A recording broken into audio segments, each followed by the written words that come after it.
बात बिहार की राजनीति की और बात बिहार में आगामी विधानसभा चुनाव की। राजधानी पटना में प्रशांत किशोर ने हुंकार भरी तो कांग्रेस पार्टी ने बिहार के मुख्यमंत्री नीतीश कुमार के खिलाफ शक्ति प्रदर्शन कर एक तरह से आरजेडी को भी सीधे सीधे संकेत दे दिया। कांग्रेस और आरजेडी के बीच गठबंधन जो पहले काफी मजबूत था, वो मजबूती आज की रैली में दिखाई नहीं दी। राहुल गांधी लगातार बिहार का दौरा कर रहे हैं। अमित शाह ने पहले ऐलान कर दिया है कि वो हर हफ्ते बिहार जाएंगे। कांग्रेस नेता कन्हैया कुमार की पदयात्रा आज खत्म हुई और आज पटना में एनएसयूआई के कार्यकर्ता मुख्यमंत्री नीतीश कुमार के आवास का घेराव करने पहुंचे। वहीं प्रशांत कुमार की जनसुराज पार्टी गांधी मैदान में आज बिहार बदलाव रैली कर बिहार में राजनीतिक प्रेजेंस के संकेत दे रही थी। यानी चारों तरफ से इरादा जो है वो पॉलिटिकल पावर शो करने का है। वहीं मुकेश सहनी की पार्टी विकासशील इंसान पार्टी ने विधानसभा चुनाव में 60 सीटों की मांग महागठबंधन से कर दी। वीआईपी पार्टी की तरफ से कहा गया है कि जिसकी जितनी हिस्सेदारी उसकी उतनी भागीदारी होनी चाहिए। तो क्या कांग्रेस की रैली हिस्सेदारी की लड़ाई है महागठबंधन के अंदर, या वाकई एक विरोध प्रदर्शन है सरकार के खिलाफ? इस पर चर्चा करेंगे। और बड़ा सवाल यह कि क्या अगले कुछ महीने में बिहार की राजनीति निर्णायक साबित होने जा रही है, उससे पहले तमाम पार्टियां जोर लगा रही हैं। आइए एक रिपोर्ट देखते हैं और आज इसी मुद्दे पर डिबेट।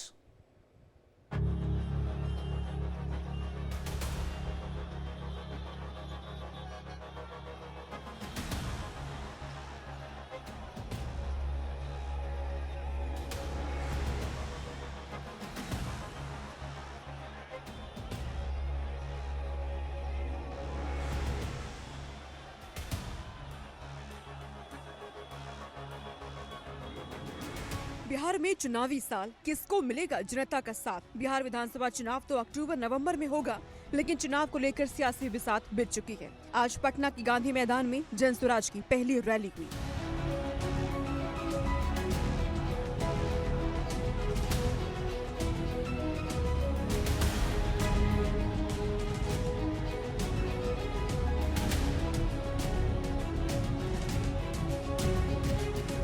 इस रैली में चुनावी रणनीतिकार से नेता बने प्रशांत किशोर बिहार विधानसभा चुनाव में अपनी पूरी ताकत के साथ अपनी पार्टी जनसुराज की धमक दिखाने के लिए पटना की गांधी मैदान में पहुंचे। इस रैली का नाम दिया गया बिहार बदलाव रैली, जहां जनसुराज पार्टी ने चुनावी शंखनाद फूंक दिया।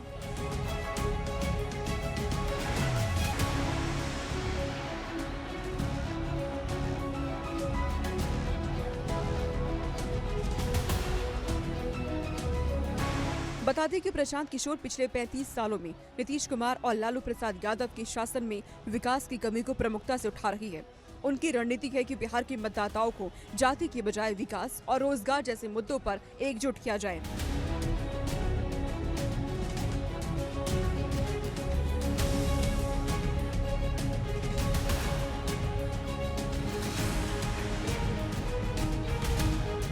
प्रशांत किशोर ने दावा किया कि उनकी पार्टी न केवल बिहार की सभी 243 सीटों पर चुनाव लड़ेगी, बल्कि दिल्ली में आम आदमी पार्टी की तरह बिहार में भी सत्ता हासिल करेगी।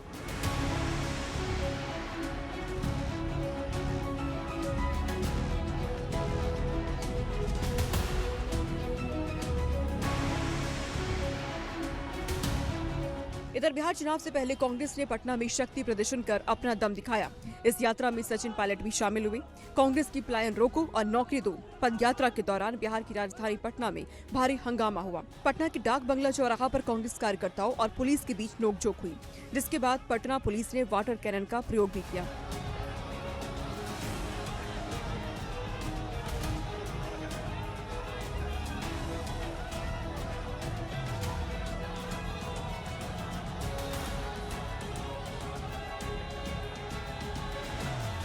इस दौरान कन्हैया कुमार ने कहा कि पुलिस मुख्यमंत्री नीतीश कुमार से मुलाकात कराए या फिर जेल ले जाए। विभिन्न जिलों के लोग हैं जो यात्रा के माध्यम से उन्होंने अपनी आवाज उठाई है। उस आवाज को मुख्यमंत्री जी को सुनाना चाहते हैं। या तो पुलिस मुख्यमंत्री जी के पास लेकर चले या हम लोगों को जेल लेकर के चले। बिहार में महागठबंधन के अंदर सीएम पद की उम्मीदवारी को लेकर खींचतान जारी है। आरजेडी और कांग्रेस दोनों मानने के लिए तैयार नहीं है। कांग्रेस के राष्ट्रीय महासचिव सचिन पायलट ने सीएम पद की उम्मीदवारी पर पटना पहुंचते ही साफ साफ कह दिया कि बिहार में अभी सीएम का चेहरा फाइनल नहीं हुआ। पलायन रोको नौकरी दो, ये कांग्रेस पार्टी का एक नारा है। उस नारे और यात्रा के माध्यम से प्रदेश की सरकार का हम ध्यान आकर्षित करना चाहते हैं। जिस प्रकार की उथल पुथल की राजनीति हो रही है और प्रदेश में जो शासन चला है, जनता ने खूब देख लिया और नौजवानों के प्रति जो बेरुखी इस प्रदेश सरकार की है वो पूरी जग जाहिर हो चुकी है कि हम लोग चाहते हैं कि सरकार ने अब तक जो चुनाव जीतने का गणित बिठाया है, सिर्फ और सिर्फ जातिगत राजनीति करी है, पाले बदले हैं। केंद्र सरकार ने जो बिहार को वादे किए थे, लगातार उन पर पानी फेरा है, तो हम जवाब मांगने का काम करेंगे। बिहार की राजनीति कब और किस तरह से करवट लेगी, कहना जल्दबाजी होगी। बिहार का चुनाव एक बार फिर से नीतीश कुमार के इर्द गिर्द बुना जा रखा है। बीजेपी फिलहाल राज्य में नीतीश की जनता दल यूनाइटेड के नेतृत्व में चुनाव लड़ेगी। बिहार के मुख्यमंत्री नीतीश कुमार ने एक बार फिर बीजेपी का साथ छोड़ने पर माफी मांग चुके हैं। पटना के एक कार्यक्रम में उन्होंने कहा था कि बीच में 2 बार गलती हो गई थी, लेकिन अब इधर उधर नहीं होगा। हमसे गलती किया, 2 बार हम कभी उन लोगों को साथ किए और फिर बाद में हटा दिए। अब हम कभी इधर उधर नहीं जाएंगे, हम लोग शुरू से साथ थे। बताइए न, मेरा रिश्ता था 1995 से, तो बीच में कभी 2 बार इधर उधर हुआ, वो गलती हुई और अब कभी इधर उधर नहीं होगा। बिहार में इसी साल के अंत में विधानसभा चुनाव होना है और फिलहाल चुनाव एनडीए बनाम महागठबंधन के बीच आमना सामना है। लेकिन प्रशांत किशोर इस चुनाव को त्रिकोणीय बनाने की तैयारी में है। ऐसे में बड़ा सवाल है कि क्या बिहार चुनाव में प्रशांत किशोर की पार्टी किंग मेकर साबित होगी। Bureau report, India daily.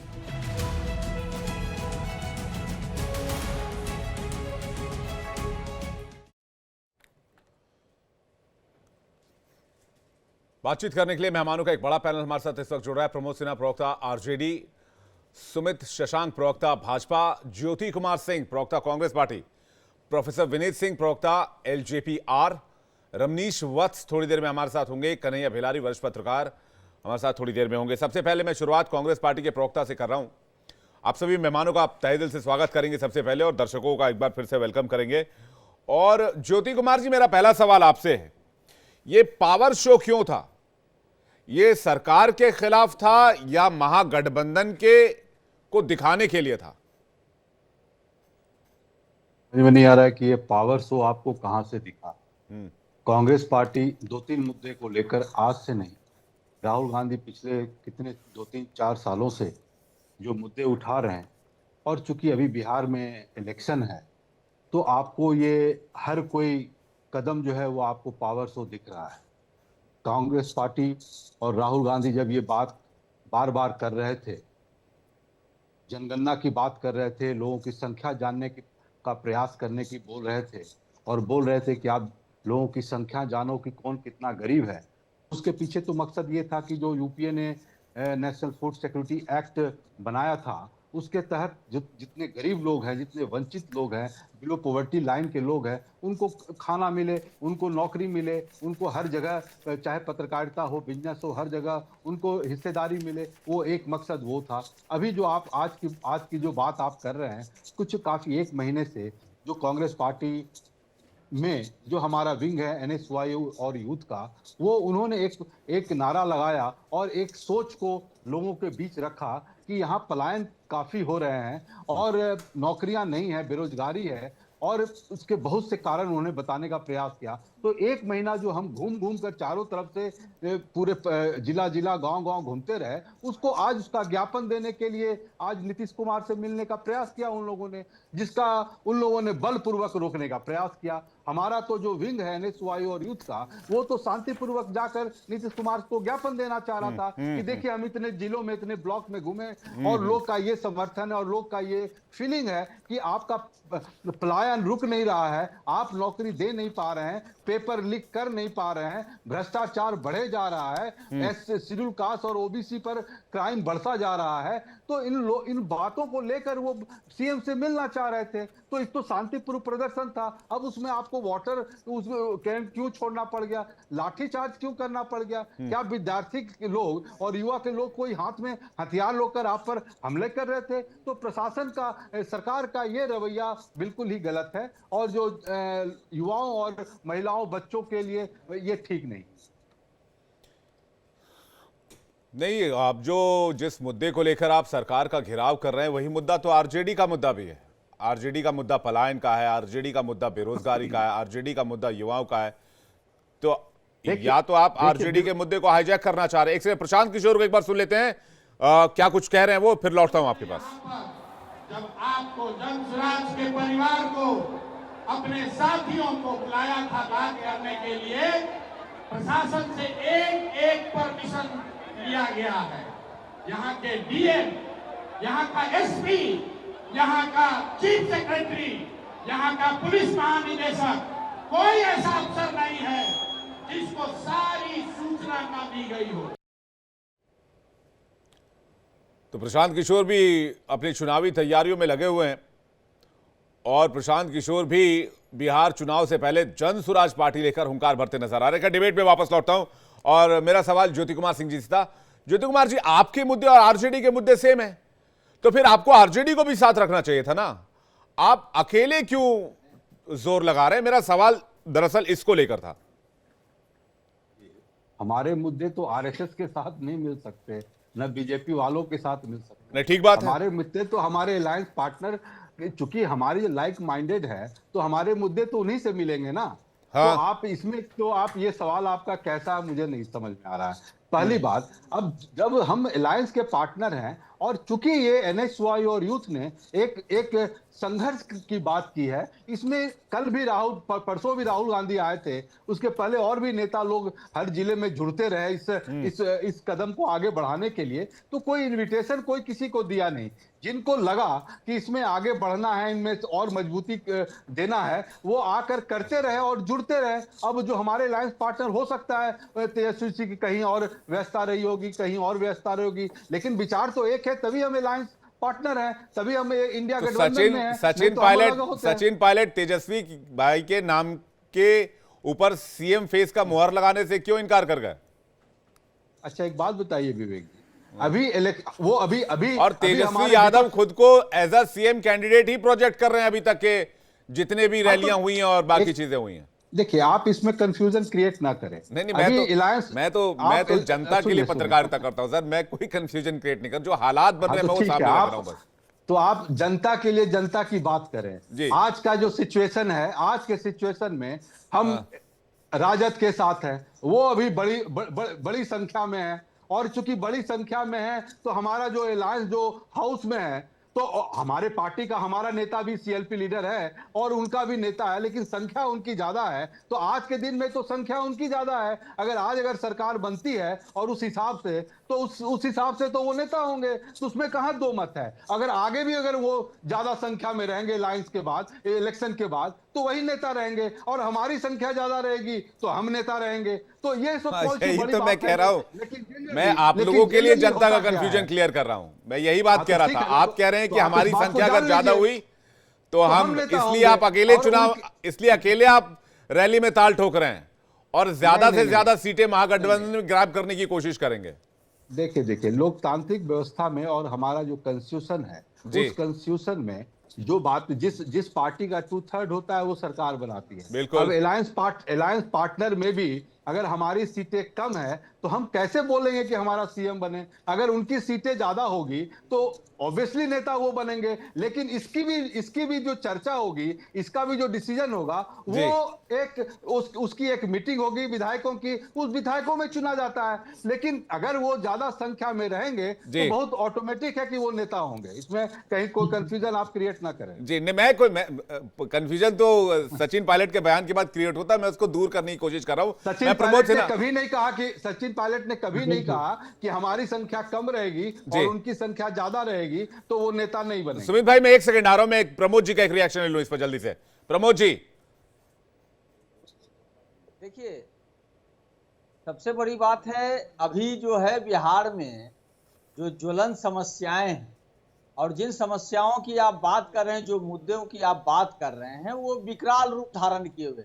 चाहे आप पलायन की बात कर लीजिए, बेरोजगारी की बात कर लीजिए, गरीबी, भुखमरी, ये महंगाई, ये सारे मुद्दे आज जो है मुंह बाए खड़ी है। और वो भी तब जब 20 वर्षों से माननीय मुख्यमंत्री नीतीश कुमार जी मुख्यमंत्री हैं, 11 वर्षों से डबल इंजन की सरकार है और 17 वर्षों से एनडीए की सरकार है। तो हमारे नेता आदरणीय तेजस्वी प्रसाद यादव जी लगातार जो है इन तमाम ज्वलंत समस्याओं को लेकर के सरकार को आईना दिखलाने का काम कर रहे हैं। क्या आप बतलाइए ना, इतनी लंबी अवधि के बाद भी आज बिहार में कल कारखाने क्यों नहीं? प्रमोद भाई, यही मुद्दा तो राहुल जी भी उठा रहे हैं, यही मुद्दा कन्हैया कुमार भी उठा रहे हैं। तो अगर राहुल जी उठा रहे हैं या कांग्रेस पार्टी उठा रही है, तो जो ये वर्तमान में जो समस्याएं हैं वो यथार्थ है ना। बिहार को लेकर के जो ज्वलंत समस्याएं हैं बिहार की जनता के परिप्रेक्ष्य में, तो उन जनता के जो समस्याएं हैं उसी को उठाना तो विपक्ष का काम है। थाली तो एक ही है ना सर प्रमोद भाई, नहीं, जो तो थरिया है वो एक ही है, उसी थाली से तो खाना बटेगा ना फिर। नहीं विवेक जी, जब हम लोग महागठबंधन में हैं और महागठबंधन में राष्ट्रीय जनता दल भी है और महागठबंधन में कांग्रेस पार्टी भी है, तो जनता के ज्वलंत समस्याओं को तो हम लोग उठाते ही रहेंगे ना। तो साथ अगर मिलकर करेंगे तो ज्यादा इम्पैक्ट होगा ना सर। तो सर ऐसा है ना कि हमारे नेता आदरणीय तेजस्वी प्रसाद यादव जी लगातार इस मुद्दा को उठाते रहे हैं। तो वही बात तो वो लोग भी कह रहे हैं। नहीं, आपने देखा था कि 2020 बिहार विधानसभा चुनाव के पहले भी इन मुद्दा को हम लोगों ने उठाने का काम किया था और निरंतर इस मुद्दा को हम लोग लगातार उठाने का काम कर रहे हैं। आज महागठबंधन में शामिल जो दल है, मान लीजिए कांग्रेस पार्टी, अगर उस मुद्दा को लेकर के अगर उसके छात्र इकाई या युवा इकाई अगर कोई कार्यक्रम कर रहा है, सरकार को घेरने का काम कर रहा है, तो ये तो अच्छी बात है। हमारे महागठबंधन में अगर कांग्रेस पार्टी अपने संगठन को मजबूत करने का काम कर रही है तो और भी अच्छी बात है। हम लोग मजबूती से मिलकर के सरकार को जैसे मुकाबला करने का काम करेंगे और सरकार को हटाने का काम करेंगे। ठीक है, सुमित शशांक आपको कुछ कहना चाह रहे हैं। सुमित जी, हटाने का काम करेंगे। देखिए विवेक जी क्रोनोलॉजी समझना है। सबसे पहले मेरी आवाज आ रही है? हाँ बिल्कुल आ रही है, बोलिए ना सर, आ रही है।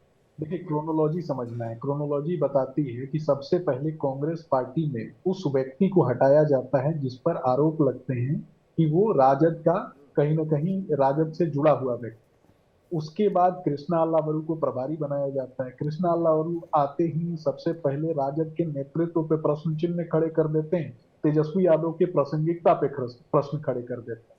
उसके बाद लालू जी का मंच पे आना और मंच पे ये कहना कि कोई माई का लाल जो है उनके बेटे को नहीं रोक सकता। उसके बाद आप देखेंगे कि किस तरीके से इनके प्रदेश अध्यक्ष जाते हैं लालू जी के घर पे, और उसके बाद राहुल गांधी का आना। राहुल गांधी की बातों को तो बिहार के लोग सीरियस लेते ही नहीं। जो व्यक्ति परदादा को परनाना कहता हो, परनाना को परदादा कहता है, तो भारतीय रिश्तों की गरिमा की जिसको कहीं ना कहीं पहचान ही नहीं, तो मुझे लगता है कि ऐसे लोगों की बातों को बहुत ज्यादा सीरियस नहीं लिया जाता। लेकिन उसके बाद की बात पे आता हूँ। उसके बाद आप देखेंगे कि सचिन पायलट का बिहार में आना और एक तरीके से बता देना सामान्य और सीमित शब्दों में और उचित शब्दावली में बता देना कि राष्ट्रीय जनता दल का नेतृत्व निकम्मा है, ये बता देना और कहीं ना कहीं प्रश्न खड़े कर देना। ये स्पष्ट रूप से विरोधाभास को दर्शाता है कि राजद में कांग्रेस कभी एक समय में प्रकोष्ठ की हैसियत।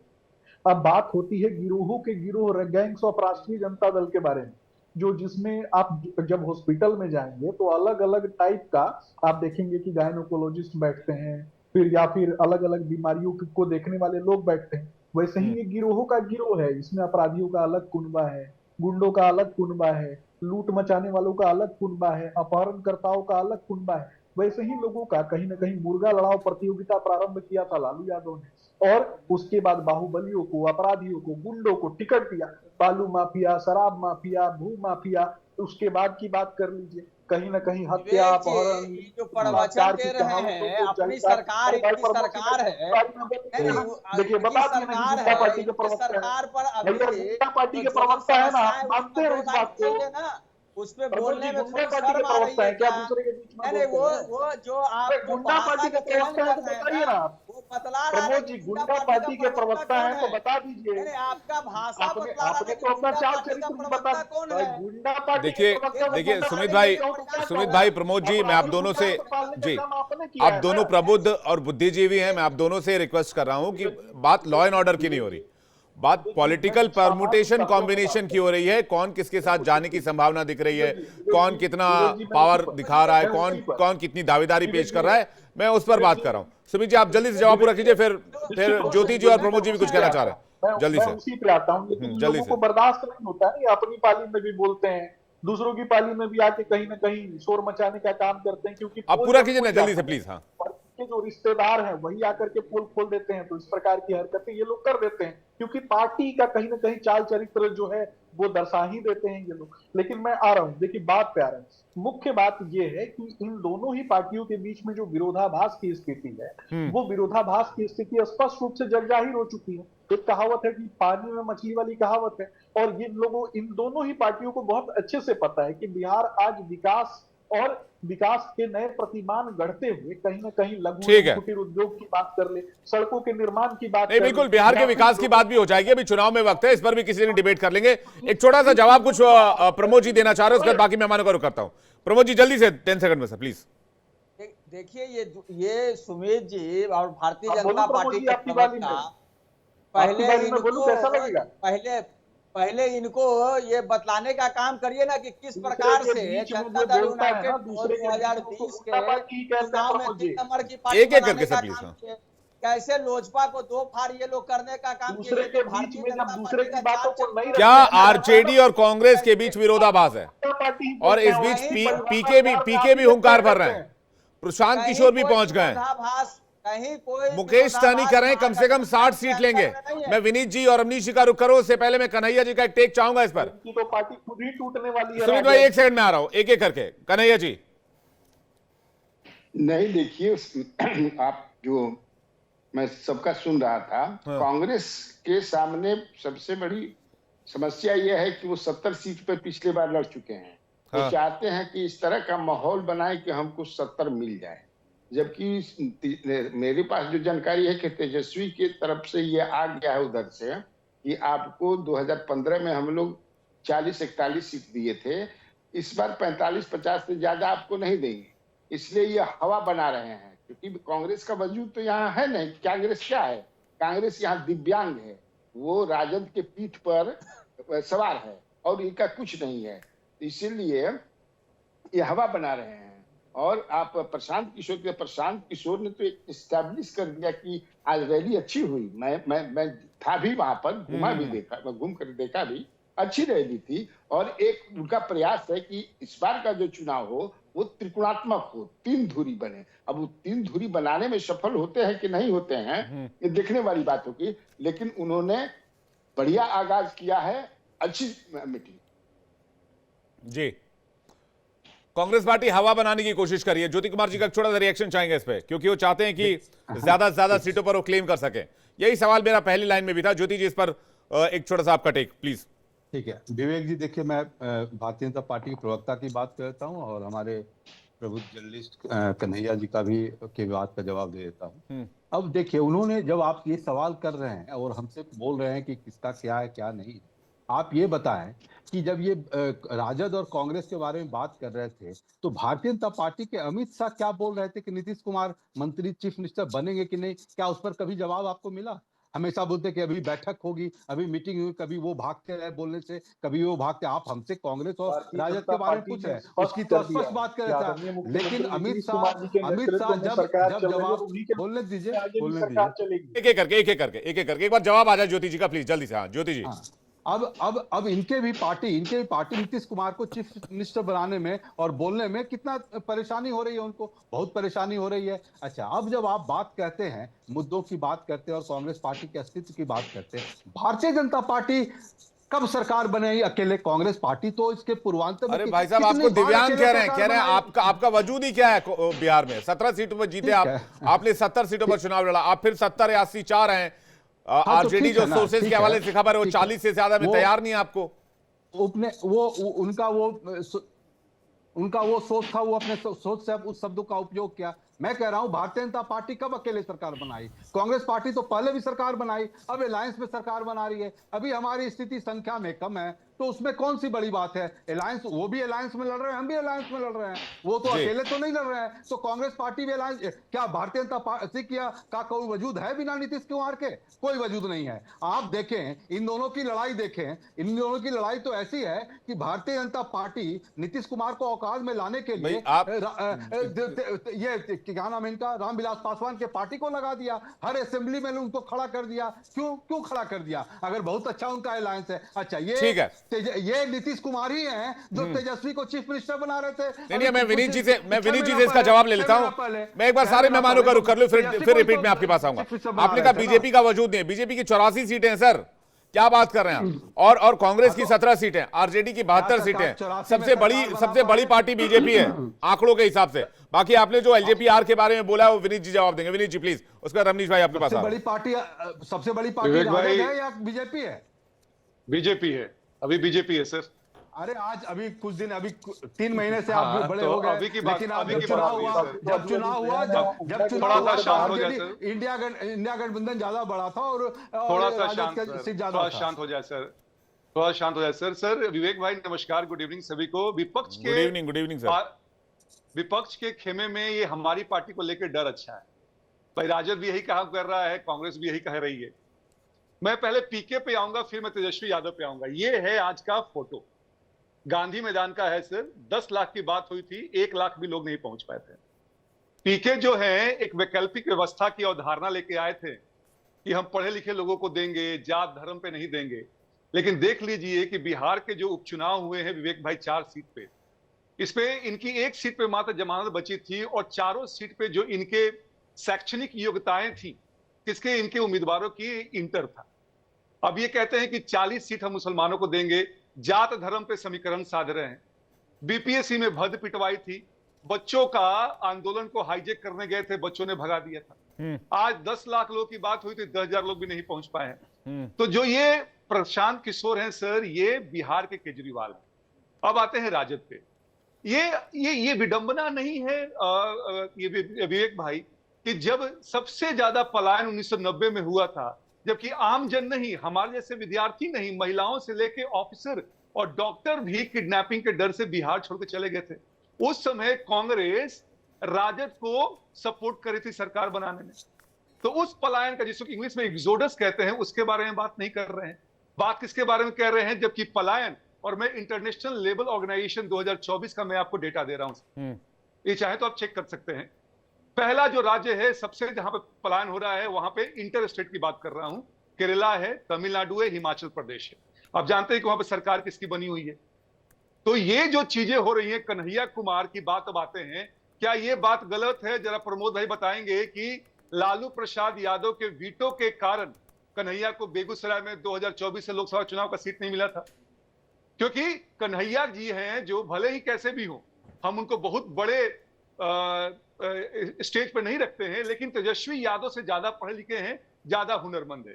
तो सबसे बड़ी डर क्या है राजद का कि कहीं अगर कन्हैया कुमार आ गए तो तेजस्वी जी का पत्ता चला जाएगा। तो ये आपस में ही जुतम पैजारा सिर फुटबॉल की नौबत आ रही है। जैसे जैसे समय नजदीक आएगा विवेक भाई, चीजें और बिगड़ेंगी इंडिया अलायंस में, और देखिएगा ये बिखरेंगी। और इससे बढ़िया क्या होगा, बिहार की जनता के पास एक सशक्त विकल्प है इंडिया के रूप में। जो विनीत भाई आप लोग भी पासवान कितना पढ़े हैं? आप लोग भी कम हल्का हाथ थोड़ी रखने वाले हैं। 243 में से भी आप लोगों को बड़ा हिस्सा चाहिए ही रहा होगा। आप लोग भी कुछ बड़ी दावेदारी करेंगे। ज्योति सर 1 सेकंड में आ रहा हूं। विनीत जी कितना पढ़े हैं जरा उनसे पूछ लें। 30 सेकंड सर। दूसरे नेताओं के पढ़ाई की बात कर रहे हैं। ज्योति सर पासवान कितना पढ़े हैं? ज्योति सर सुनिए ना सर, सुन तो लिया जाए सर। आपके नेता की तरह नहीं सर, स्टीफन से लेके कैम्ब्रिज से लेके हर जगह भगाए गए थे। हमारे नेता कम से कम इंजीनियर जरूर हैं। क्या है विवेक भाई कि जो भी, सुनिए ना, 5 सीट पे लड़े थे, 5 सीट जीत के आए हैं। अभी बार बार हमारी पार्टी तोड़ने की बात हो रही थी, फिर भी हमारा नेता केंद्र में मंत्री और एनडीए के एक मजबूत दल है। जो भी निर्णय लिया जाएगा एनडीए में कम से कम सिर फुटबॉल तो नहीं होगा। जहां पे जिसको जीतने की मादा है, क्षमता है, उसके अनुसार उसको सीट मिलेगा, जो कि एक संयुक्त जब मीटिंग होगी उसमें निर्णय ले लिया जाएगा। चलिए ठीक है, मैं रमनीश जी का टेक चाहूंगा जल्दी से, उसके बाद में ज्योति जी 1 सेकंड। ज्योति जी आ रहा हूं। प्रमोद सिन्हा जी 1 सेकंड। रमनीश जी, एनडीए में सिर फुटबॉल नहीं होगा, लेकिन इंडिया गठबंधन में या महागठबंधन में हालात बिगड़ते अभी से दिख रहे हैं, क्या लग रहा है आपको? बिल्कुल ये बात सच है। एनडीए में कहीं से भी कोई दो राय नहीं है कि आप देखिए कि जिस तरह की खास करके देखा जाए भारतीय जनता पार्टी की रणनीति रहती है, किस तरह से साथी दल को कैसे हम मुझे लगता है सशक्त तरीके से लेकर के चलें। और आज सशक्त की बात बिल्कुल होती है, क्योंकि जब हम चुनावी समर में जाते हैं, चुनावी युद्ध में, तो मुझे लगता है जंग लगी हुई तलवार के साथ हम मुझे नहीं लगता कि युद्ध लड़ पाएंगे और जीत पाएंगे। जंग लगी तलवार कौन है? कांग्रेस पार्टी है। जंग लगी हुई तलवार में ऐसा इसलिए कह रहा हूं कि कन्हैया कुमार जैसे, क्या कन्हैया कुमार के ऊपर जो दाग लगे हुए थे, क्या वो धुल चुके हैं? क्या नहीं धुले हैं। जेएनयू में जब नारे लगाए जाते हैं, अफजल हम शर्मिंदा हैं, तेरे पापी जिंदा हैं, तो कन्हैया कुमार वहां पे शामिल थे। उसके बाद भारत तेरे टुकड़े होंगे इंशाअल्लाह इंशाअल्लाह के जब नारे लगाए जा रहे थे, तो वहां पे कन्हैया कुमार शामिल थे।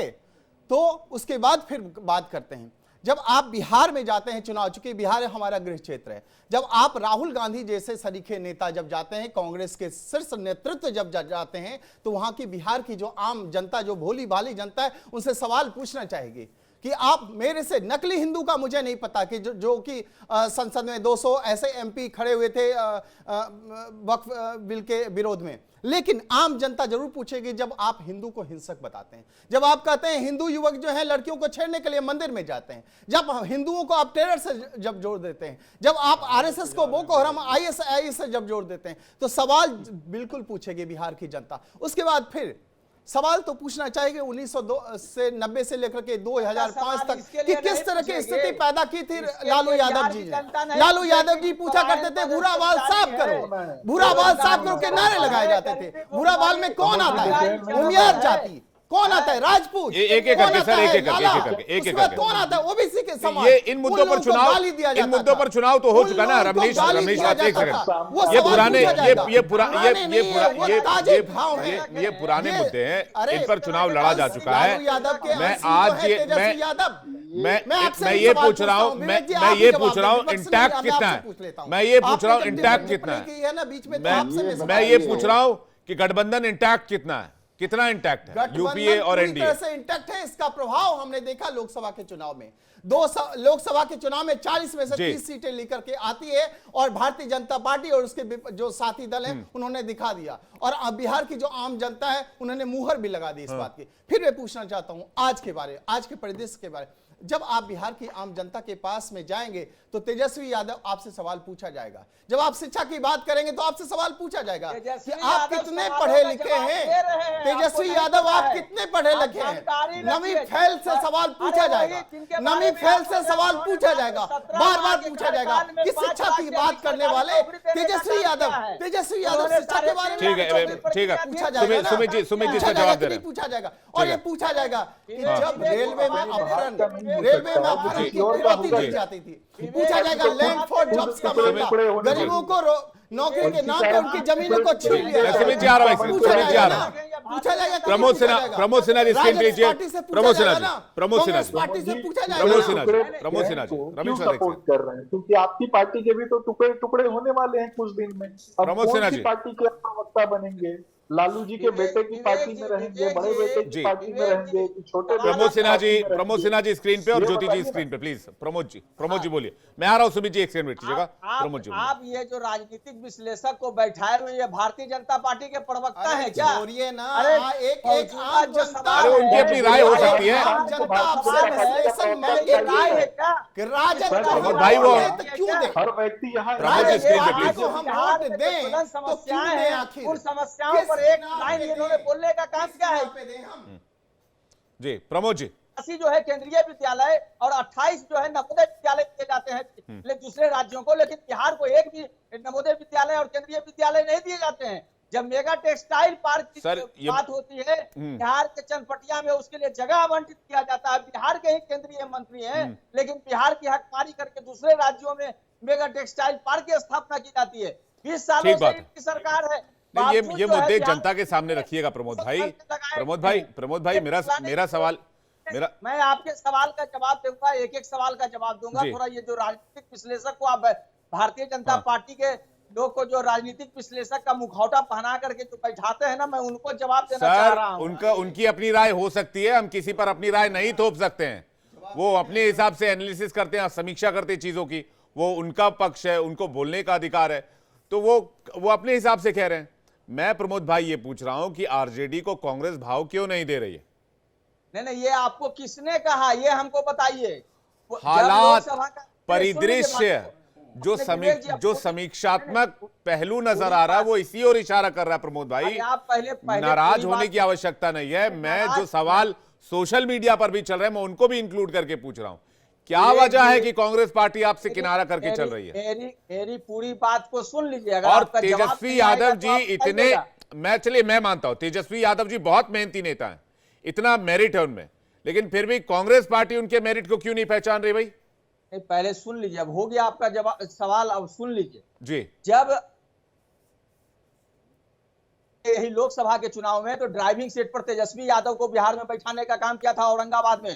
सुन लीजिए बात को, जब हमारा जो गठबंधन है और गठबंधन में जो शीर्ष नेतृत्व है वो तय करेंगे। राहुल गांधी जी के मुंह से कभी कोई इस तरह का कोई शब्द आया है क्या, ये अब बतलाने का काम करिए। पिछले दिनों जब 18 जनवरी को राहुल गांधी जी पटना आए थे, 10 सर्कुलर रोड गए थे, वहां पारिवारिक वातावरण में सारी चीजें हुई, कहाँ कोई डिफरेंसेज आपको दिखाई पड़ा, ये बतलाने का काम करिए। अगर कांग्रेस तो ज्योति जी बोल रहे हैं यहाँ पर कि तेजस्वी जी सीएम फेस हैं, हम मान लेंगे आपकी बात। वो तो है, वो तो 2020 में भी हमारे महागठबंधन में जो दल थे शामिल उस समय भी और आज भी है, 2020 में भी। नहीं, ये तो आप बोल रहे हैं, वो कहाँ बोल रहे हैं? आप बोल रहे हैं भैया, वो कहाँ बोल रहे हैं? ज्योति जी बोले हैं क्या कुमार? अरे नेता, आज वो नेता विपक्ष हैं बिहार में तमाम जो। ज्योति जी से बुलवा दीजिए, हम नहीं पूछेंगे आपसे सवाल, हम अपना सवाल भी वापस ले लेंगे, आपसे माफी भी मांग लेंगे। आप बुलवा दीजिए ज्योति जी से एक बार। अरे आप उनसे पूछ लीजिए, मैं जो कह रहा हूँ उसको पहले आप सुन लीजिए, फिर उनसे पूछ लीजिएगा। ठीक है, बोलिए। आज जो बिहार में नेता विपक्ष है बिहार में, और जो महागठबंधन में तमाम जो विधायक हैं, किनको नेता विपक्ष बनाए हुए हैं, ये आपसे मेरा सवाल है। और जब चुनाव में हम जाएंगे ना, तो आदरणीय तेजस्वी प्रसाद यादव जी के चेहरा पर ही हम लोग सारे चीज का, कहीं कोई दिक्कत कोई परेशानी नहीं है हमारे बीच में, ये सिर्फ कंफ्यूजन है, परेशानी कहाँ है? पायलट जी तो कह रहे हैं कि जो नेता चुनकर आएंगे, विधायक चुनकर आएंगे, उस सीएम तय करेंगे। आप कह रहे हैं हमारा सीएम फेस कैसा हो, तेजस्वी प्रसाद यादव जैसा हो। ये प्रक्रिया है विवेक जी, जब नहीं प्रक्रिया है, लेकिन आपने सीएम फेस की बात की, इसलिए मैं आपसे कह रहा हूं। मैं तो कह रहा हूं ना कि हमारे सीएम फेस तेजस्वी प्रसाद यादव जी हैं, पहले भी थे, 20 के चुनाव में भी थे, लोकसभा चुनाव में। और महागठबंधन के सीएम फेस, महागठबंधन के बिहार में महागठबंधन के सीएम फेस कौन है प्रमोद भाई? तेजस्वी प्रसाद यादव जी हैं। बहुत बढ़िया, ज्योति जी इस पर जवाब देंगे। कंफ्यूजन कहाँ है? आप एक लाइन और सुन लीजिए। अब देखिए कंफ्यूजन कहाँ है, देखिए अभी दिखाते हैं आपको। राम मांझी जी का जो बयान आया था कि अगर हमको 40 सीट भी मिल जाता और 20 सीट भी जीत जाते हैं तो इस बार हमारा मुख्यमंत्री होगा और प्रधानमंत्री नरेंद्र मोदी जी का जो है आशीर्वाद हमको मिल गया है। यहाँ पर उनसे पूछ लीजिए ना कि वो उनके बीच में ये कंफ्यूजन क्यों है। ठीक है, मैं सुमित जी से इसका जवाब ले लूंगा, लेकिन ज्योति जी से जवाब चाहूंगा। महागठबंधन का सीएम फेस तेजस्वी यादव को बता रहे हैं प्रमोद सिन्हा जी, ताल ठोक के बता रहे हैं। विवेक जी, आप जिन मुद्दों को जहां ले जाना चाहते हैं उन मुद्दों पर आप रहें, लेकिन इस बात को जरूर समझ लें आप कि जो 2025 में जो नवंबर में जो चुनाव हो रहा है, वो जिन मुद्दों बिहार की जनता के लिए वो चुनाव हो रहा है, आपके लिए कौन चीफ मिनिस्टर बनेगा ये विषय इतना प्रमुख हो रहा है। और आपको ये बात आपको अच्छी नहीं लग रही है कि कैग ने जो रिपोर्ट दिया, उस रिपोर्ट में ये बताता है कि ये सरकार 87,947 करोड़ रुपए का हिसाब ही नहीं दिया। आप इस पर बात नहीं करना चाहता जनता के पक्ष में कि 1059 मामलों में 25 करोड़ की राजस्व हानि हुई है, आप उस पर बात नहीं करना चाहते हैं। आप उस पर बात नहीं करना चाहते हैं विवेक जी, जो कि बिहार में जो एनसीआरबी का रिपोर्ट है, नेशनल क्राइम रिपोर्ट ब्यूरो का रिपोर्ट है कि बिहार है top the list of state in crimes related to land dispute. 2021 का जो रिपोर्ट है इसमें था, इसमें यह बताता है कि डॉरी रिलेटेड 3,367 केसेस हुआ, जिसमें कि 6,579 केसेस किडनैपिंग के वुमेन हुआ, जिसमें कि रैंसम मांगा गया। आप इन मुद्दों पर बात नहीं करना चाहते हैं। आप उन बात तो नहीं ना बोलिएगा आप, अभी हम आपसे क्या पूछे थे, नहीं करना चाहते हैं। आप मुद्दों की बात कीजिए भाई, आपका अधिकार है।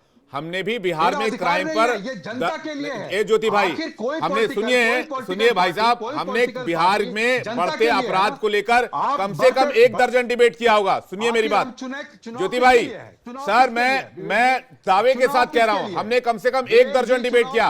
अरुण यादव जी आए आरजेडी की तरफ से, कांग्रेस की तरफ से प्रवक्ता है। ऐसा नहीं है कि हम लोग मुद्दों की बात नहीं करते, ये भी मुद्दा है। महागठबंधन में सीएम फेस कौन होगा, वो बात वो बात आप एक बार भी नहीं बोले, जो बात प्रमोद जी कह रहे थे कि भाई गठबंधन में अगर तेजस्वी जी के नाम पर सहमति है तो आपको ऐतराज क्या है? या फिर आप हरियाणा वाला खेल खेलना चाहते हैं जहां पर आपने आम आदमी पार्टी को 1 इंच जमीन नहीं दी, घुसने नहीं दिया, और वही खेल उन्होंने आपके साथ दिल्ली में किया? विवेक जी, आप भारतीय जनता पार्टी और जेडीयू ना समझे, ये भारतीय जनता पार्टी नरेंद्र मोदी अपनी कुर्सी बचाने के लिए आज इनको लाडला भी बोलने लगे हैं, जिनका डीएनए खराब बोलते थे सर सीएम कैंडिडेट, सर लाडला भी बोलने लगे हैं। ज्योति सर सीएम कैंडिडेट, कुर्सी बचाने के लिए, अपनी कुर्सी बचाने के लिए। Jyoti sir CM candidate, CM candidate वही होगा जिसकी सीटें ज्यादा होगी। अगर उनकी सीटें ज्यादा होगी तो वही होंगे ना, ज्यादा सीट लड़ेंगे, ज्यादा सीट आएगी तो वही होंगे। हम कैसे होंगे? आपके तरह नहीं होंगे कि सिर्फ पीएम का कुर्सी बचाने के लिए इनको जिनका डीएनए खराब बोलते थे उनको आज लाडला बोलने लगे हैं। उस तरह के चाल चरित्र के हम लोग नहीं है। हम लोग बात करेंगे मुद्दों पर और जनता के मुद्दों पर बात करेंगे और सहमति से जैसे आगे बढ़ना होगा वैसे बढ़ेंगे, बिहार की जनता के लिए, अपनी कुर्सी बचाने के लिए नहीं, प्रधानमंत्री की तरह। कहीं ऐसा तो नहीं कन्हैया जी ने केंद्रीय नेतृत्व को भ्रमित कर दिया हो और कहा हो कि भाई आप 100-150 सीटें जीतने जा रहे हैं? अब ये आपको कहां से खबर मिली? कौन सी पत्रकारिता है? मैं सवाल पूछ रहा हूं सर, मैं सवाल पूछ रहा हूं, कहीं ऐसा कुछ उन्होंने दावा कर दिया हो? एनएसयूआई और यूथ के लोगों ने पार्टी में ये बताया कि वहां पर हम लोगों को बेरोजगारी इतनी है और इतने लाठी और डंडे मिलते हैं जब हम रोजगार की बात करने जाते हैं, जब परीक्षा देने जाते हैं तो परीक्षा लीक हो जाती है। उन मुद्दों पर ये 1 महीना संघर्ष चला और ये स्ट्रगल चलता रहेगा, आगे भी चलता रहेगा। आज नीतीश कुमार नहीं मिले हैं तो ये संघर्ष चलता ही रहेगा जब तक वो हमसे ज्ञापन लेंगे नहीं, जब तक वो रोजगार को आगे बढ़ाएंगे नहीं, जब तक क्वेश्चन पेपर लीक होने से रोकेंगे नहीं, तब तक हमारा ये चलता रहेगा। कन्हैया सर, ज्योति जी बहुत मंझे हुए प्रवक्ता हैं, हमारा बतवे बार बार वो घुमा देते हैं, हम जहां ले जाना चाहते हैं वो बार बार जाके मुद्दा पर चले जाते हैं। ठीक बात है, उनका अपना प्रोस्पेक्ट है, वो अपने हिसाब से चीजों को रख रहे हैं, लेकिन सवाल तो यथास्थिति और उस जगह पर सवाल बना हुआ है कि भाई जब तक एक मुद्दे पर सहमति नहीं बनेगी तब तक गठबंधन पर बात आगे कैसे बढ़ेगी? और जो कांग्रेस पार्टी कह रही है और जो मैंने सवाल पूछा कि कहीं कन्हैया कुमार ने ऐसा कुछ दावा किया हो कि भाई आप 150 सीटों तक अगर आप फाइट करें तो 100-110 तो आपके खाते में आ ही जाएगा, कांग्रेस को लेकर एक लहर है, कांग्रेस को लेकर एक सेंटिमेंट है, इस तरह के दावे किए गए होंगे। प्रदेश इकाई की तरफ से भी हो सकते हैं, हो सकता है कोई इंटरनल सर्वे कराया हो, उसका सैंपल साइज क्या होगा पता नहीं, लेकिन एक दावा तो है जिसके हिसाब से मुझे लगता है कांग्रेस एक्ट कर रही है अभी फिलहाल, अभी के हालात में। कन्हैया सर, नहीं देखिए, ऐसा है कि कोई सर्वे कराए होंगे वो जानते हैं, लेकिन सर्वे जो सामने आया है उसमें तो मुख्यमंत्री के सबसे एक्सेप्टेबल कैंडिडेट तो तेजस्वी यादव ही है। और मुख्यमंत्री कौन होगा, कांग्रेस का क्या स्टैंड है, राजद का क्या स्टैंड है, सस्पेंस है। लेकिन वहां भी सस्पेंस है, दोनों तरफ सस्पेंस है। वहां भी वो नेतृत्व में लड़ने की बात कर रहे हैं, लेकिन ये नहीं कर रहे हैं कि चीफ मिनिस्टर यही होंगे। वहां भी सस्पेंस है, दोनों तरफ सस्पेंस है, ये जान लीजिए, क्लियर कहीं नहीं है। इसलिए अभी बराबर की चल रहा है दोनों, ये भी सस्पेंस बनाए हुए हैं। इधर जेडीयू कहती है कि हमारा सीएम भी वही होंगे, 5 साल के लिए सीएम होंगे, संजय झा कहते हैं। लेकिन भाजपा के अमित शाह जी भी अभी तक क्लियर नहीं किए हैं कि नहीं, चुनाव के बाद यही सीएम होंगे। तो सस्पेंस दोनों तरफ है। उनका बयान तो ये आया है कि उनके नेतृत्व में ही चुनाव लड़ा जाएगा। बस नेतृत्व में सीएम होंगे वो, ये ना, नेतृत्व में दूसरी बात हो गई और सीएम यही बनेंगे ये दूसरी बात हो गई। अच्छा, अमित शाह जी चुप हो जाते हैं। और दूसरी बात ये कि जो राजनीतिक विश्लेषक जो बता रहे थे, एक चीज हम क्लियर कर दें, मैं 40-42 साल से बिहार में पत्रकारिता करता हूँ जी सर। लालू प्रसाद यादव ने कभी नहीं कहा कि भूरा बाल साफ करूंगा मैं या भूरा बाल साफ करो। एक पत्रकार ने छाप दिया था, नाम पत्रकार का नहीं लूंगा, और एक अखबार ने उनको माफी मांगनी पड़ी, क्योंकि मैं मुझसे ज्यादा क्लोज मैं नहीं मानता हूं, मैं क्लेम नहीं करता हूं लालू प्रसाद यादव को, मैं बहुत उनके साथ रहा हूं, नीतीश कुमार के साथ रहा हूं, नहीं कहा है तो पता नहीं कैसे ये बात। लेकिन एक चीज हो जाता है कि अब जो बात आ गई तो हर आदमी, लेकिन फैक्ट को डिस्टॉर्ट नहीं करना चाहिए, कम से कम बढ़िया से जानकारी लेना चाहिए, ये मेरा सुझाव है। मानना न मानना उनकी बात। जी ठीक है, मैं इस पर कभी फिर और बात करेंगे, क्या नारा दिया गया नहीं दिया गया। लेकिन जो बात रमेश जी कन्हैया जी कह रहे हैं, जो बात, एक सेकंड उस टॉपिक पर भी आऊंगा, पहले इस पर जवाब चाहते हैं कि भाई कंफ्यूजन एनडीए में भी है, क्योंकि बीजेपी ये कह रही है कि नेतृत्व में चुनाव लड़ेंगे, सीएम फेस ही नीतीश कुमार होंगे, ये क्लियर नहीं किया गया। देखिए, चाहे प्रधानमंत्री मोदी जी की तरफ से हो, एक वक्तव्य भागलपुर में कहा उन्होंने कि नीतीश कुमार जी के बारे में कि हमारे लाडले सीएम हैं। फिर अभी एक निजी चैनल में अमित शाह जी गृह मंत्री ने भी इस बात को माना कि उनके चुनाव में नेतृत्व में हम चुनाव लड़ेंगे। देखिए, इसमें कोई दो राय नहीं है कि नीतीश कुमार जी के नेतृत्व में बिहार आगे बढ़ा तो जरूर है। 2005 से लेकर के और अब तक का जो सफर रहा है 2025 तक, नीतीश कुमार जी एक अच्छे नेता के रूप में, साफ सुथरी एक छवि के रूप में रहे हैं। फिर बात करते हैं कि बार बार ये पलायन रोको का जो नारा लगाया जा रहा है, खासकर कांग्रेस पार्टी की तरफ से। बात सच है कि कांग्रेस पार्टी अभी टिमटिमा रही है 3-4 राज्य में, खास करके देखा जाए तो वहाँ पे भी पलायन रोको यात्रा निकाले, बेरोजगारी के ऊपर निकाले, शिक्षा के ऊपर, गरीबी के ऊपर। मुझे लगता है वहाँ पे भी यात्राएं निकालनी चाहिए, वहाँ पे भी उसके लिए रोजगारों का सृजन करना चाहिए। हिमाचल में हम देख रहे हैं कि किस तरह के हालात हैं, तेलंगाना में हम देख रहे हैं कि किस तरह के हालात हैं। जहाँ जहाँ कांग्रेस शासित प्रदेश है, जहाँ पे उनकी सरकारें, हम देख रहे हैं कि वहाँ की स्थिति क्या है। अब झारखंड में आप देखिए कि टेंडर ये हो जाते हैं, उसके बाद फिर फंड नहीं आ रहा है। टेंडर भले ही निकल जाता है लेकिन फंड नहीं जुटा पा रहे हैं यहाँ पे। तो मैं देख रहा हूं कि जहां जहां जिन इनकी सरकारें, कांग्रेस पार्टी की शासित प्रदेश जो है, वहां पे हम स्थिति को देख रहे हैं, बद से बदतर है। फिर बात करते हैं राजद की। तेजस्वी यादव के बारे में योग्यता की बात होगी ना, कम से कम जब एक नेता के रूप में जब आप प्रोजेक्ट कर रहे हैं, किसी को सीएम के रूप में प्रोजेक्ट कर रहे हैं, तो कम से कम ये तो पूछा जाएगा ना कि उनकी योग्यता क्या है। उनकी योग्यता यही है ना कि लालू प्रसाद जी यादव जी के वो बेटे हैं। सिर्फ और सिर्फ देखा जाए उनकी यही योग्यता है, इसके अलावा कोई योग्यता नहीं है। नम्मी फैल नेता को हम कितने बड़े योग्य हम समझा जाएगा।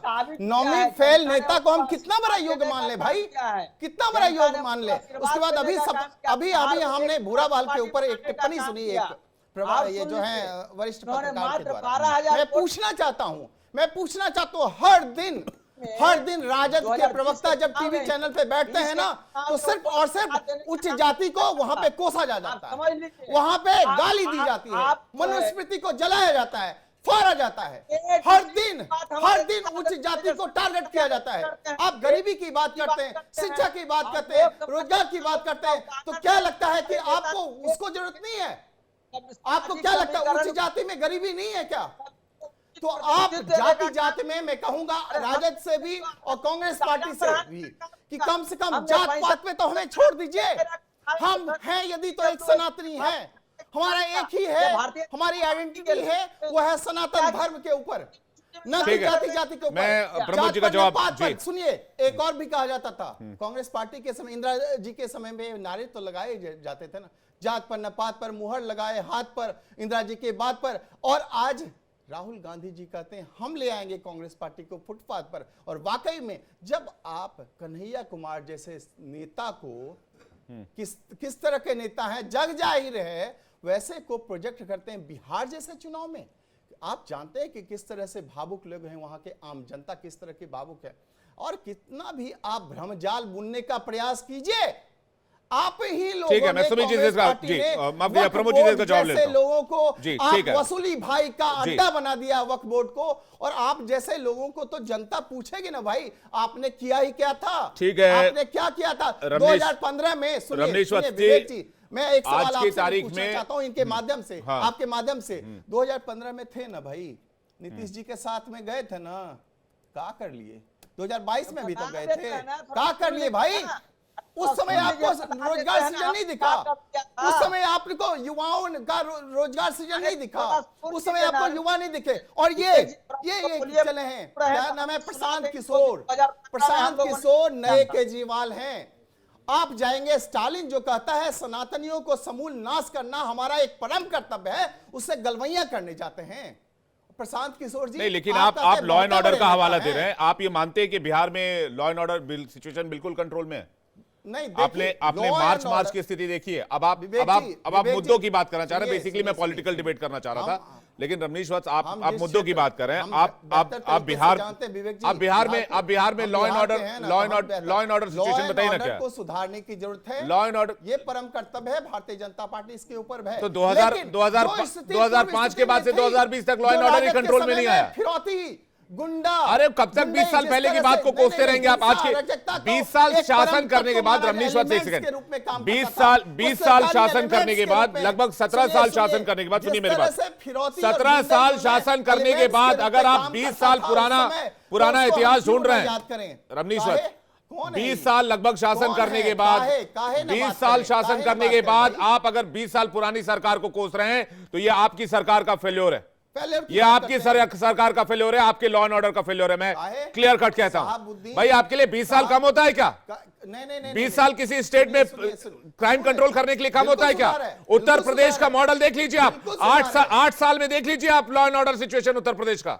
ये बात हम मानते हैं, लेकिन तो क्यों आपके लिए 20 साल कैसे कम पड़ गया भाई? आप क्यों 20 साल पीछे चले जाते हैं सरकार को कोसने के लिए? आपकी अकाउंटेबिलिटी का क्या? कोई और नेता यदि आपकी अकाउंटेबिलिटी का क्या रमनीश वत्स? आपकी सरकार की अकाउंटेबिलिटी का क्या? नीतीश कुमार की गवर्नमेंट की अकाउंटेबिलिटी का क्या? बिहार में अपराध होगा, जिम्मेदारी बिहार सरकार की होगी, ना कि आरजेडी और जेडीयू की होगी। सरकार आपके पास है, पुलिस आपके पास है। इस तरह का बेफिजूल एलिगेशन मत लगाइए कि 20 साल पहले ये होता था वो होता था। एक सेकंड, होंगे वहां के निवासी पलायन के लिए क्यों नहीं रोक लिया 20 साल में आपने पलायन? बिहार आज भी अव्वल है पलायन में। बिहार अगर आपने इतना ही गुड गवर्नेंस दिया, अगर आपने इतना ही गुड गवर्नेंस दिया तो क्यों नहीं रोक लिया आपने पलायन? आपने पलायन कंट्रोल कर लिया, बिहार में पलायन कंट्रोल हो गया। बिल्कुल रुकावट आया है। किस बात का रुकावट आया है? बिहार आज भी टॉप स्टेट्स में आता है पलायन के मामले में। रोजगार सृजन हुआ है, law and order situation control नहीं है, पलायन अभी भी हो रहा है और आप 20 साल पहले की बात करते हैं। लोगों को रोजगार, वर्तमान की बात कीजिए, वर्तमान की बात कीजिए। 20 साल पहले के हिसाब से राजनीति नहीं चलती है। हिंसा, आज क्या है? आज क्या है? ज्वेलरी शोरूम में लूटपाट, ज्वेलरी शोरूम में डाका, लोगों की हत्या, पुलिस टीम पर हमला, पुलिस टीम पर हमला पहले होता था।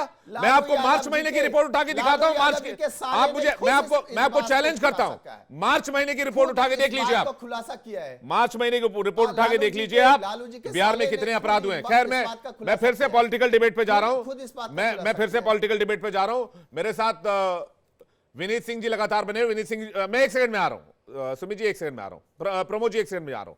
विनीत जी, एनडीए में भी अभी एक मत नहीं है, ये ज्योति जी ने थोड़ी देर पहले कहा। तो क्या एनडीए भी अभी नीतीश कुमार जी को लेकर आश्वस्त नहीं है? विवेक भाई बिल्कुल आश्वस्त है, इसमें कोई इफ एंड बट नहीं। हर सब पार्टी के सारे पांचों घटक दल के बिहार के संदर्भ में हर नेता ने कह दिया है कि वही हमारे नेता होंगे। जहां तक मेरी पार्टी और मेरे नेता की बात होगी तो अगले मुख्यमंत्री वही होंगे। मैं कुछ बातें कहना चाहता हूं जो कि बार बार आप कह रहे थे। अभी कन्हैया भिलारी सर नहीं है, उनका बड़ा सम्मान है, बड़ा प्रतिष्ठा है, लेकिन मेरे पास एक किताब है अनुरंजन झा की, the bluff of social justice. इसके अलावा संतोष सिंह इंडियन एक्सप्रेस के बड़े सीनियर जर्नलिस्ट हैं, उन्हें बिल्कुल कैटेगोरिकली लिखा है कि इन्होंने ये कहा था भूरा बाल साफ करो। वहां पर नहीं जाते हैं। अब ये हालिया बयान इनके प्रदेश अध्यक्ष का है जगदानंद सिंह का कि जो तिलक और टीका लगाते हैं, सुनिए, तिलक और टीका लगाते हैं वो देशद्रोही होते हैं। अब कुछ बात जान लीजिए विवेक भाई की भूतकाल की बात हम इसलिए कहते हैं कि लॉन्चिंग पैड वहीं से आता है। भूतकाल ही वर्तमान का निर्धारण करता है और भविष्य में हमको लेके जाता है। क्या ये गलत है कि बिहार में लालू प्रसाद यादव के 2000 में मात्र 23,000 करोड़ का बजट होता था, आज 3,03.17 करोड़ का बजट है? क्या ये गलत है? कुछ समय 11,000 का मार पर कैपिटा इनकम था, आज 67,000 का पर कैपिटा इनकम है। आज 13.5 के ग्रोथ रेट से बिहार बढ़ रहा है डबल डिजिट में। तो विवेक भाई, जब आपके पैरों में बेड़ियां जकड़ी रहेंगी तो आप कितनी ऊंची उड़ान। मैं और लंबी डिबेट, चूंकि बहुत अच्छी चल रही थी, और लंबी डिबेट में कर लेता इस पर और ज्यादा डिटेल से बात हो जाती विनीत भाई, लेकिन समय बहुत सीमित है। प्रमोद जी से और ज्योति जी से 10 सेकंड का एक रिमार्क मैं जल्दी से ले लूं। और आपने कहा कि भाई भूत लॉन्चिंग पैड होता है, लेकिन वर्तमान से भविष्य का निर्माण होता है। विनीत भाई, कभी भी भूत से भविष्य का निर्माण नहीं होता। और जल्दी से Pramod ji 10 second please, closing remark आपका। विवेक जी अभी बोल रहे थे कि 2015 में जब हम साथ गए थे तो क्या किए थे। उस समय भी युवा नेतृत्व का चेहरा साफ दिखाई पड़ा था। स्किल डेवलपमेंट प्रोग्राम, बेरोजगारी भत्ता, स्टार्टअप नीति, ये सारी चीजें जैसे उस समय थी। स्टार्टअप ये बतलाने की जरूरत नहीं है। और जो 17 माह का जो कार्यकाल रहा उसमें हमारे नेता ने क्या किया है ये भी बतलाने की जरूरत नहीं है। बिहार ज्योति जी, क्या कांग्रेस पार्टी बिहार चुनाव से पहले ओवर कॉन्फिडेंस है या कॉन्फिडेंट है? बिल्कुल कॉन्फिडेंट इस सेंस में है क्योंकि जिस तरह से ये सरकार अपनी नाकामियां दिखाई हैं, उस नाकामियों को उजागर करने में हम कॉन्फिडेंट हैं कि लोग को ये समझ में आ रही है कि नौकरी नहीं है, भ्रष्टाचार हो रहा है, क्राइम अपने चरम सीमा पर है। और जो भारतीय जनता पार्टी नीतीश कुमार के बारे में, हेल्थ के बारे में बोले थे, जैसे इनके डिप्टी सीएम ने बोले थे कि इनका दिमाग खराब हो गया नीतीश कुमार का, वो दिख रहा है क्योंकि बहुत से ऐसे ओकेजन में उस तरह के वो व्यवहार कर रहे हैं। उम्मीद है कि महागठबंधन जल्दी से सीएम कैंडिडेट का ऐलान करेगा और इस कंफ्यूजन को बिहार की जनता के लिए दूर करेगा कि आखिर महागठबंधन का सीएम फेस कौन होगा। आप सभी मेहमानों का बहुत बहुत शुक्रिया हमारे साथ जुड़ने के लिए और अपना कीमती वक्त हमें देने के लिए।